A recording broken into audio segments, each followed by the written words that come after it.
दहेज एक ऐसा अभिशाप जो कब किसी की लाड़ों पर, किसी के आंगन की चिरैया पर, किसी के आंखों की तारी को अपने आगोश में कब और कैसे जकड़ ले, यह कोई नहीं जानता।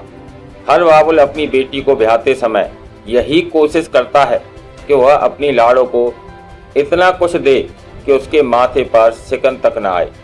लेकिन कुछ लालची लोग दहेज की खातिर राक्षस बन जाते हैं। कुछ ऐसा ही हुआ मथुरा के थाना हाईवे के गांव अड़ूकी के रहने वाले ज्ञानेंद्र सिंह ने अपनी बेटी सोनम की शादी वर्ष 2022 में की थी।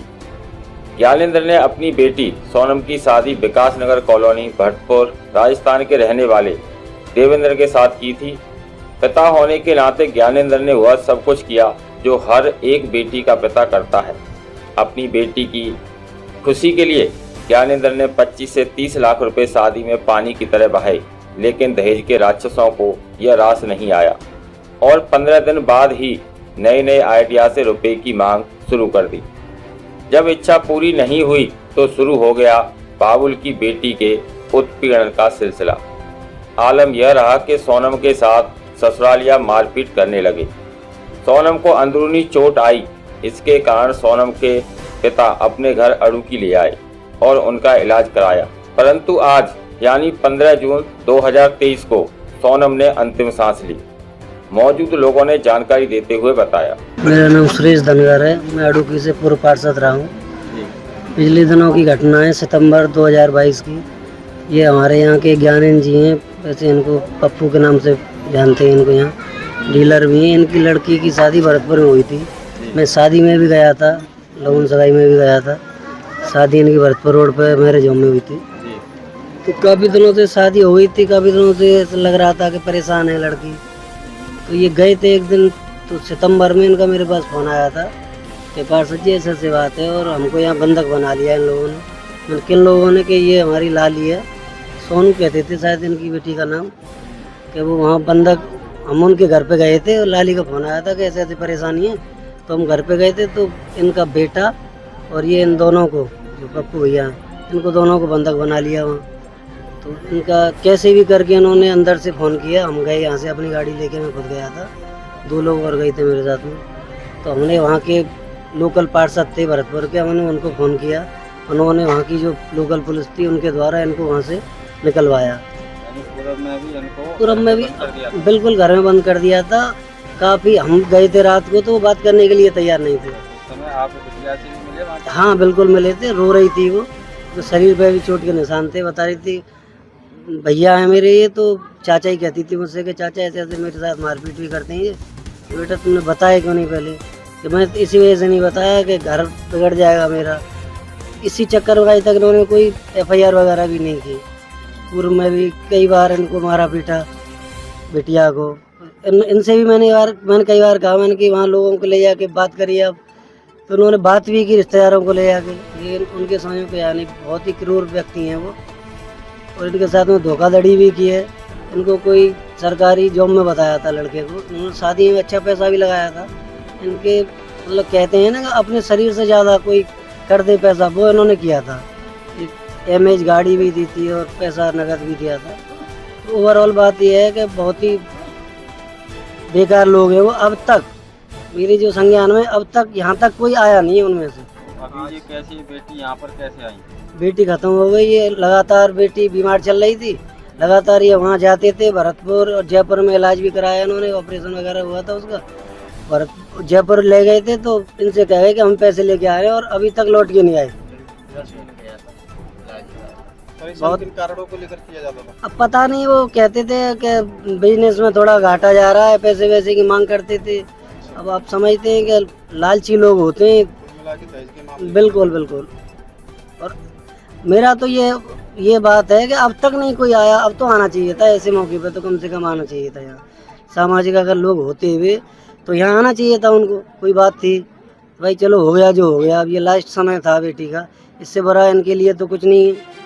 फिर भी बताओ, अब तक कोई नहीं आया। आपका नाम क्या है? मेरा नाम ज्ञानेंद्र सिंह, कहाँ के निवासी हैं? अड़ूकी। तो आज आपके यहाँ पर काफी संख्या में लोग मौजूद हैं, भीड़ लगी हुई है। बेटी की मृत्यु हो गई, शोरगुल मचा हुआ है। बेटी की मृत्यु हुई है इसलिए।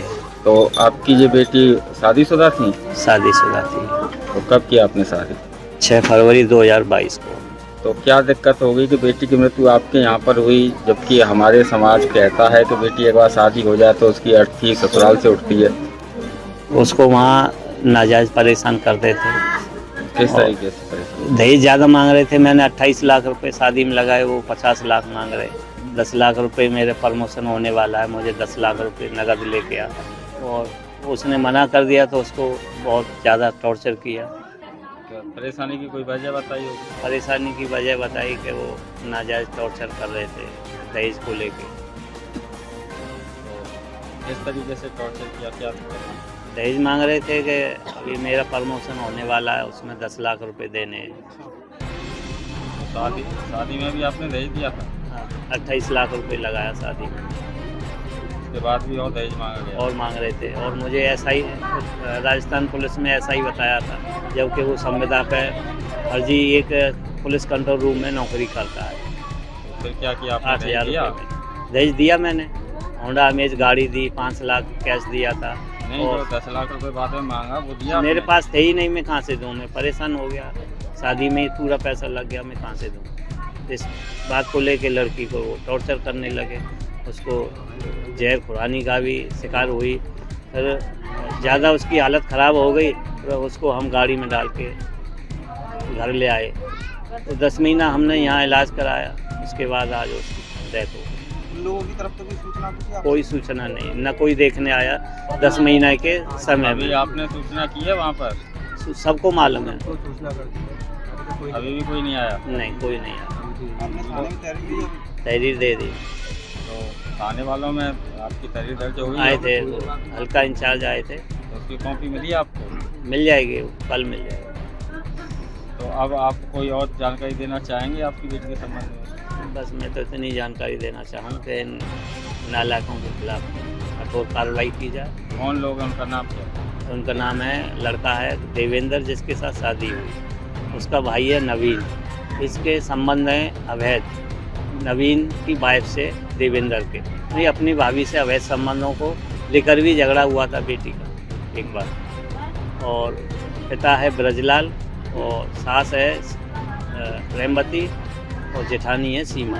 तो ये दहेज के लिए कौन, वो देवेंद्र ही प्रताड़ित करते थे देवेंद्र। या सभी लोग करते देवेंद्र और उसके ससुर ब्रजलाल, कहाँ पर शादी की थी बेटी की? विकास नगर भरतपुर। थे? आपका नाम क्या है? मेरा नाम कमलेश है। आप जो मृतक हुई हैं आज, उनकी क्या लगती हैं, क्या रिश्ता है? मैं बुआ लगती हूँ। हेलो। बुआ। तो आपको इस मैटर की कैसे जानकारी हुई? मैटर की 5 जानकारी मिनट को फोन पे पता चली थी मेरे को। जी। अर्जेंट तो है आपकी बहुत। जैसे भतीजी हैं वो, तो उनके साथ कोई पहले से भी कोई घटना हुई किसी भी तरीके की? जी, क्या घटना हुई थी। दहेज के लिए बोल रहे थे, उससे प्रेशर डाल रहे थे कि 10 लाख रुपए चाहिए मुझे। तो शादी कब हुई, कितने दिन हो गए शादी? फरवरी में हुई थी शादी, तो दहेज कब मांगा? 15 दिन बाद। तो फिर आपने दहेज दिया? नहीं, कहाँ से करते रहे। 28-30 लाख रुपए तो शादी में लगाया था, 10 लाख रुपए फिर कहाँ से लेके आते मैं भैया। क्या नाम है लड़के का? लड़के का देवेंद्र, कहाँ का रहने वाला है? भरतपुर का, विकास नगर, किसमें जॉब करता था? कंट्रोल रूम में। तो फिर अब आप कैसे यहाँ पे अपनी बेटी को बुलाया आपने? उसने अपनी माँ के पास फ़ोन किया था, उसे मारने की कोशिश भी की थी कई बार, तकिए से गला भी दबाया था हस्बैंड ने, देवेंद्र है जो। वो विरोध करती थी, कैरेक्टर लेस था वो। इसने कई बार मना भी किया है, और उसने बोला कि मैं तो ऐसे ही करूँगा, और नहीं तेरे को जान से मार दूँगा, तेरा काम मैं ऐसे कर दूँगा, पता भी नहीं चलेगा किसी को, ऐसे बोलता था इससे। फिर आपने यहाँ इनको कब बुलाया, कैसे बुलाया? जब इसकी सीरियस हालत थी तब लेके आए थे हम लोग, गाड़ी में लेकर आए थे, तभी से इसका इलाज चल रहा है। उन लोगों ने एक भी दिन फ़ोन नहीं किया, ना कोई देखने आया आज तक। 8-10 महीने हो गए।